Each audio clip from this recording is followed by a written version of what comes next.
Ethiopia waxa ay toddobaadyada nagu soo wajahan marti gelinaysaa mid ka mid ah duulaamadii ugu cuslaa ee ka dhaca gobolka Geeska Afrika.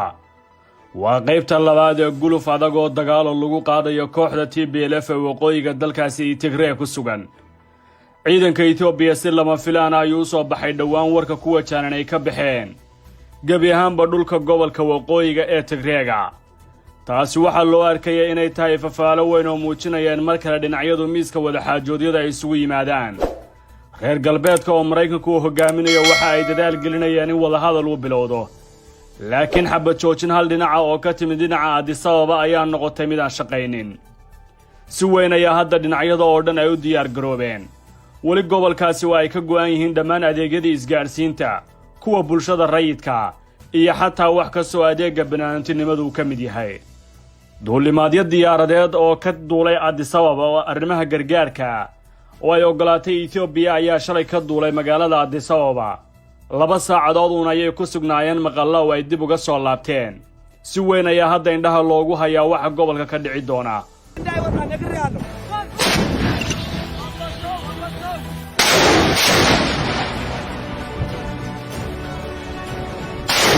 kumanaan ka mid ah askarta Ethiopia oo isugu jira heerka dawlad goboleed iyo heerka federaal ayaa lagu diyaariyay deegaano badan oo ka mid ah xuduudda Tigreegu ay la wadaagaan qowmiyadaha kale ee Ethiopia.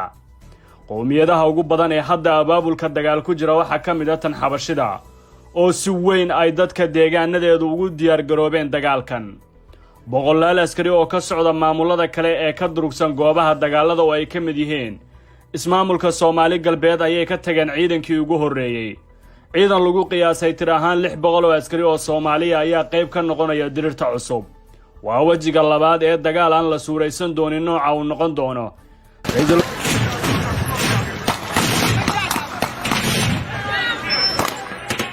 wasaaraha Ethiopia waxa uu saacado ka hor intii aysan dhaqaaqadan bilowdeen ku dhawaaqay inay qaadayaan howlgal lagu ciribtirayo TPLF.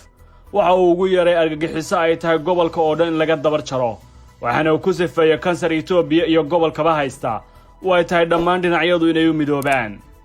sida uu tilmaamayo cod laga baahiyay madaxweynaha ismaamulka Amxaarada oo la sheegay inuu ahaa si qarsoodi ah. waxa uu tilmaamayaa in qowmiyadda Amxaaradu ay tahay cidda ugu badan ee ay beegsanaysa TPLF. laakiin galinkii hore ee maanta dagaalo culus ayaa ka dhacay xadka ay wadaagaan ismaamulada Xanfarta iyo Tigreega. waxa ay Xanfartu shalay diiwaan geliyeen oo ay tabiyeen in deegaana ay ka qabsatay TPLF. laakiin dadka hilaadiya arrimahaasi waxa ay ku sifaynayaan in Xanfartu ay wali laba canlaynayso oo aysan daacad ka ahayn arrintan. duulaamada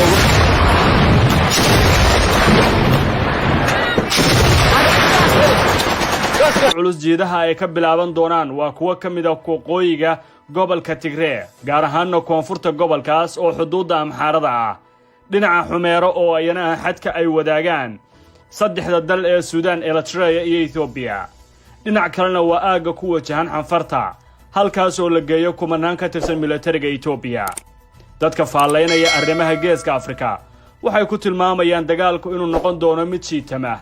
haddii Ethiopia ay si fudud ugu guulaysato inay mar kale la wareegto maqalla, waxay ka dhigan tahay inay dhagaha ka furaysan doonto wax kasta oo cadaadisa uga yimaada reer galbeedka. Abiy Ahmed oo toddobaadkii hore ku guulaystay xilka madaxtinimada ee Ethiopia markii ugu horeysayna la doortay, waxa uu sheegay inay ka go'an tahay xaqiijinta Ethiopia furfuran, midaysan, federaala, amarkana ka qaadata Addis Ababa.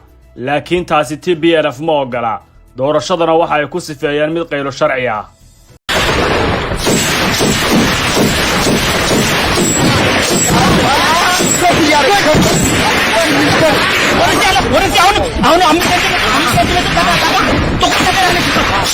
Kafar